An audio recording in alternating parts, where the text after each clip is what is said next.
విశాలమైనటువంటి కాలువలాగా ఏర్పడడం వల్ల భూమి మీద ఆ నది ఏర్పడుతుంది. అక్కడ ఎత్తు పల్లాలు ఎక్కువగా ఉంటాయి. సో అన్ఈవెన్ అనేది భూమిలో అసమానమైనటువంటి స్ట్రక్చర్స్ అనేవి భూమి లోపల మనకు కనబడతాయి. భూకంపం ఎందుకు ఏర్పడుతుంది అనేది ఇంతకుముందు మనం చెప్పుకున్నాం. భూమి లోపల ఉండేటటువంటి పొరలు, టెక్టానిక్ ప్లేట్స్ అంటారు వీటిని. ఆ పొరలు ఒకదానితో ఒకటి గుద్దుకోవడం వల్లనో లేదంటే ఒకదాని మీద ఒకటి జరగడం వల్లనో ఏర్పడేటటువంటి వైబ్రేషన్స్, అక్కడ శక్తి రిలీజ్ అవుతుంది. ఆ రిలీజ్ అయినటువంటి శక్తి వైబ్రేషన్ రూపంలో భూమి మీదకి వస్తుంది. అదే భూకంపంగా మనకి ఏర్పడుతూ ఉంటుంది. ఇదే భూకంపం సముద్రం లోపల ఏర్పడితే దాన్ని సునామీ అంటాం. సో ఇప్పుడు ప్రస్తుతం మనం భూకంపానికి సంబంధించిన రీజన్ చూస్తూ ఉన్నాం.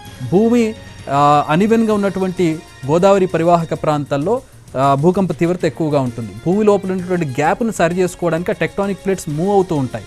ఇక్కడ మరొక కారణం కూడా ప్రధానంగా కనపడుతుంది ఏంటంటే మనకి సింగరేణి బొగ్గు గనులు. ఈ బొగ్గు గనులు తవ్వి తొలుచుకుంటూ పోయేటటువంటి సందర్భంలో భూమి లోపల ఒక ఎంటీ స్పేస్ ఏర్పడుతుంది. ఆ ఎంటీ స్పేస్ని ఫిల్ చేసుకోవడానికి భూమి లోపల పొరలు కదులుతూ ఉంటాయి. కదిలినప్పుడు మళ్ళీ భూకంపం ఏర్పడుతుంది. అంటే ఇక్కడ మ్యాన్ మేడ్, మానవ తప్పిదాల వల్ల కూడా, మానవ కారణాలు కూడా మనకి ఇక్కడ మనం దీన్ని కన్సిడర్ చేయాల్సినటువంటి అవసరం కనబడుతుంది. ఎందుకంటే ములుగు కావచ్చు, అటు ఖమ్మం, భద్రాద్రి, కొత్తగూడెం ఈ ప్రాంతాలన్నీ కూడా సింగరేణి కోల్ బెల్ట్. ఇదంతా కూడా అక్కడ ఏ స్థాయిలో కోల్ డిగింగ్ జరుగుతుంది, మైనింగ్ జరుగుతుంది అనేది కూడా మనం దీన్ని కన్సిడర్ చేయాల్సినటువంటి అవసరం ఎంతైనా ఉంది.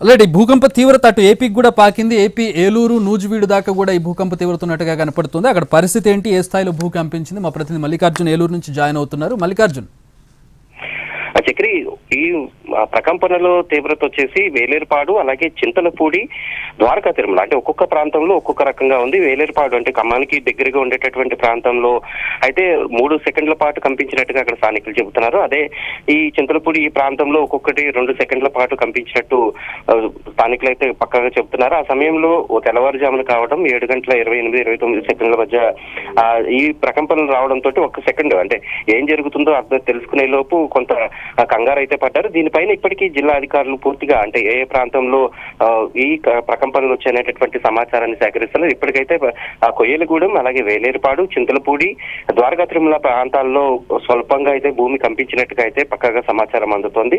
దీనిపైన ఇంకా మరిన్ని వివరాలు అయితే అధికారులు కూడా సేకరిస్తున్నారు. Chakri, alright, thanks for the updates Mallikarjun. అది ఖమ్మం జిల్లాలో పరిస్థితి. ఇది కూడా మనం ఇప్పుడు మా ప్రతినిధి చెప్పిన వివరాలు చూస్తాం. ఏలూరు, కుక్కునూరుపాడు ఈ ప్రాంతాలన్నీ కూడా గోదావరి పరివాహక ప్రాంతాలు, గోదావరి చుట్టుపక్కల ఉండేటువంటి ప్రాంతాలుగా మనం వీటిని కన్సిడర్ చేయొచ్చు.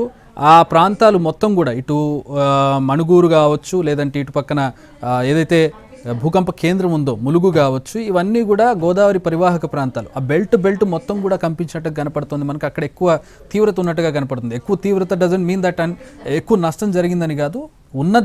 జరిగిన దాంట్లో ఆ వైబ్రేషన్స్ ఏవైతే ఉన్నాయో ఎక్కువగా పాస్ అయినటువంటి ప్రాంతాలుగా మనం వీటిని చూడొచ్చు. సో ములుగు నుంచి మనం చూసినట్లయితే ఇటు రంగారెడ్డి జిల్లా వరకు అంటే ఒక సర్కిల్ వేసుకుంటే కనుక అది ఒక కేంద్రంగా సెంటర్ పాయింట్గా పెట్టుకొని చుట్టూ ఒక సర్కిల్ గీసుకుంటే మనం ఈ ఏదైతే భూకంప కేంద్రం ఉందో ఐలాపూర్ ములుగు జిల్లా, దాన్ని ఒక సెంటర్ పాయింట్గా తీసుకొని చుట్టూ ఒక సర్కిల్ గీస్తే కనుక సుమారుగా 200 నుంచి 250 కిలోమీటర్ల రేడియస్లో వ్యాసార్థంలో మనకి ఈ భూకంప తీవ్రత ఉన్నట్టుగా మనం గమనించవచ్చు. సో అటు గచ్చిరోలి సుమారుగా ఒక 250 కిలోమీటర్స్ ఉంటుంది, 200 నుంచి 250 కిలోమీటర్లు ఉంటుంది. ఇటు ఇంకొక పక్కకు వెళ్తే గోదావరి నది దాటి ఇంకొంచెం అవతలకు వెళ్తే కనుక మనకి ఛత్తీస్గఢ్లో సుక్మా, బీజాపూర్ దాకా వెళ్ళిందని ఇందాక మా ప్రతినిధి భూపాల్ చెప్తున్నారు. అది ఒక సుమారు ఒక 250 కిలోమీటర్, 200 నుంచి 250 కిలోమీటర్లు ఉంటుంది. ఇటు ఆంధ్రప్రదేశ్ వైపు చూసుకున్నట్లయితే మనకి ఏలూరు దాటి నూజివీడు దాకా మనకి ప్రకంపనలు ఉన్నట్టుగా తెలుస్తుంది. అదొక 250 to 200 కిలోమీటర్స్ మధ్యలో ఉంటుంది ఆన్ ఎయిర్ మనం చూసినట్లయితే.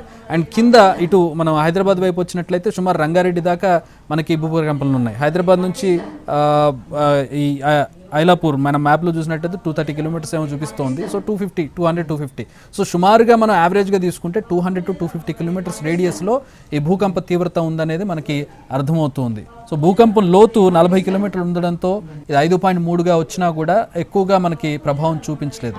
ఇది ఎందుకు మనం దీన్ని కన్సిడర్ చేయాలి అంటే ఫ్యూచర్లో ఇందాక బాలాజీ ఎవరైతే వాతావరణ నిపుణులు ఉన్నారో ఆయన అందించిన వివరాలు మనం చూసినట్లయితే 2021 నుంచి 2023 వరకు 3 నుంచి 4 అంటే ఈ మణుగూరు చుట్టుపక్కల ఈ కోల్ బెల్ట్ ఉన్నటువంటి ప్రాంతాల్లో సాధారణంగా వైబ్రేషన్స్ వస్తూ ఉంటాయి. భూమిలో టెక్టానిక్ ప్లేట్స్ కదులుతూ ఉంటాయి. ఆ మైనింగ్ కారణం వల్ల అక్కడ తరచుగా ఈ భూకంపాలు అనేవి సంభవిస్తూ ఉంటాయి. 2021-23 మధ్యలో ఈ భూకంప తీవ్రత 3 నుంచి 4గా ఉంది. 2023 వచ్చేటప్పటికి 4.3గా నమోదైంది. ఇప్పుడు 2024 వచ్చేటప్పటికి 5.3గా నమోదైంది. సో ప్రతి దశలోనూ పెరుగుతూ వస్తుంది. ఒక గ్రాఫ్ గీసుకుంటే ఆ గ్రాఫ్ పెరుగుతూ వస్తున్నటువంటి పరిస్థితి. మనం ఒక పక్కన గ్లోబల్ వార్మింగ్ చూస్తూ ఉన్నాం, మరో పక్కన భూకంపాలు సునామీలు కూడా చూస్తున్నటువంటి పరిస్థితుల్లో ఖచ్చితంగా దీని గురించి కాస్త కూస్తూ ఆందోళన చెందాల్సినటువంటి అవసరం. ఇమీడియట్గా జరిగే నష్టం లేకపోయినా ఫోర్కాస్ట్ అనేది ఖచ్చితంగా ఎప్పుడూ కూడా ఈ నేచురల్ కలామిటీస్ ఎప్పుడైతే ప్రకృతి వైపరీత్యాలను మనం ఆపలేం, కానీ ముందుగా వాటిని అంచనా వేయడం, అంచనాకి తగ్గట్టుగా మనం వాటికి నివారణ చర్యలు చేపట్టడం, ప్రాణ నష్టం ఆస్తి నష్టం వీలైనంత తక్కువ ఉండే విధంగా చేయగలగడం మాత్రమే మనుషులుగా చేయగలిగినటువంటి పని. సో ప్రకృతి వైపరీత్యాలు వచ్చే ముందు వాటిని ఫోర్కాస్ట్ చేసుకోవడం, అసెస్ చేసుకోవడం అనేది చాలా ఇంపార్టెంట్. సో ఇప్పుడు వచ్చినటువంటి ఎర్త్క్వేక్ను తక్కువ అంచనా వేయకుండా ఫ్యూచర్లో దీనికి నివారణ చర్యలు అంటే నష్టం జరగకుండా ఉండడానికి ఎట్లాంటి నిర్మాణాలను చేపట్టాలి, ఎట్లాంటి కట్టడాలను చేపట్టాలి, ఏ ప్రాంతాలకు ఎక్కువ ఎఫెక్ట్ ఉంటుందనేది రీఅసెస్ చేసుకోవాల్సిన అవసరం ఎంతైనా మనకి ప్రస్తుతం కనపడుతుంది. ఈ పెరుగుతున్నటువంటి తీవ్రతను మనం గమనించినట్లయితే ఇది ఎన్టీవీ గెస్ట్ చేసి చెబుతున్నటువంటిది కాదు, ఎక్స్పర్ట్స్ నుంచి తీసుకున్న స్టాటిస్టిక్స్ నుంచి చెబుతున్నటువంటి వివరాలు. 2021 నుంచి 23 వరకు 3 నుంచి 4గా ఉంది. 2023లో 4.3గా నమోదైంది ఖమ్మం చుట్టుపక్కల వచ్చినటువంటి ఎర్త్క్వేక్. ఈరోజు 2024 ఉదయం తెల్లవారుజామున వచ్చిన 7:30కి వచ్చినటువంటి ఈ ఎర్త్క్వేక్ 5.3గా నమోదైనటువంటి పరిస్థితి. అంటే గ్రాడ్యువల్గా భూకంప తీవ్రత పెరుగుతోంది. వచ్చే ఏడాది ఇంకొంచెం పెరిగితే ఇంకొంచెం ఎక్కువ తీవ్రత ఉండే అవకాశం ఖచ్చితంగా ఉంటుంది. అది వచ్చినా రాకపోయినా కూడా దానికి సంబంధించిన నివారణ చర్యలు అయితే తీసుకోవాల్సిన అవసరం ఖచ్చితంగా కనపడుతుంది.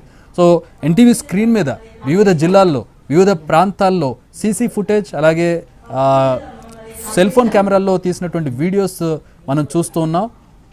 భూకంప తీవ్రతకు సంబంధించి ఖానాపూర్ కావచ్చు, ఇటు గోదావరి జిల్లా రాజమండ్రి కావచ్చు, ఇటు నల్లగొండ కావచ్చు, ఖమ్మం కావచ్చు, ఏ ప్రాంతం కూడా అతీతంగా ఆల్మోస్ట్ అన్ని ప్రాంతాలను భూకంపం కవర్ చేసింది.